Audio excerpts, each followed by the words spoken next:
તપેલા dying સામે લાલ આંખ કરવામાં આવી છે. લિંબાયતમાં 104 તપેલા ડાઈંગ સીલ કરવામાં આવ્યા છે. તપેલા ડાઈંગ યુનિટને એસએમસીએ સીલ મારી દીધા.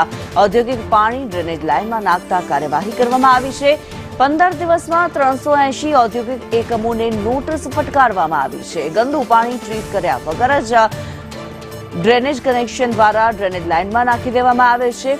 સ્થાનિક લોકો પરેશાન થઈ ગયા હતા. ચર્મરોગ થવાની ભીતિ પણ વ્યક્ત કરી હતી.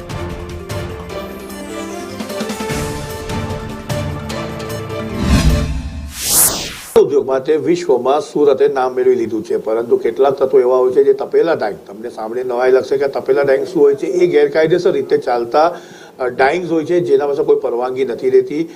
તેની એક મુહિમ ઉપાડવામાં આવી છે સુરત મહાનગરપાલિકા દ્વારા. આપણા સાથે કેવુરભાઈ છે, એમથી જાણીશું કેવી કાર્યવાહી થઈ, કેટલા મહિનામાં થઈ અને કેટલાને આપણે સીલ કર્યા. લિંબાયત ઝોનની અંદર તપેલા ડાઈંગના જોડાણો જે ગટરમાં મેળવેલા હતા, જેમાં કેમિકલનું પાણી ટ્રીટ કર્યા વગર સીધું ગટરમાં જોડાણ કરી દેવામાં આવ્યું. તેના કારણે લોકોને આરોગ્ય નુકસાન થતું હોય, લોકોમાં રોગચાળો ફેલાવાની ભય આવતો હોય, તો એના કારણે ત્યાં લિંબાયત ઝોનની અંદર લગભગ 104 કરતાં વધારે યુનિટોને સીલ મારવામાં આવ્યા છે.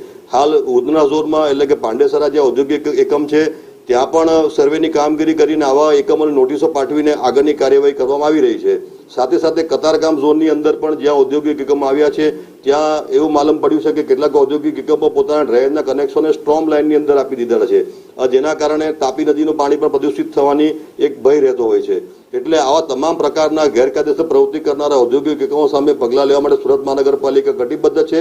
કેમેરા પર્સન અજીત પટેલ સાથે આઝમ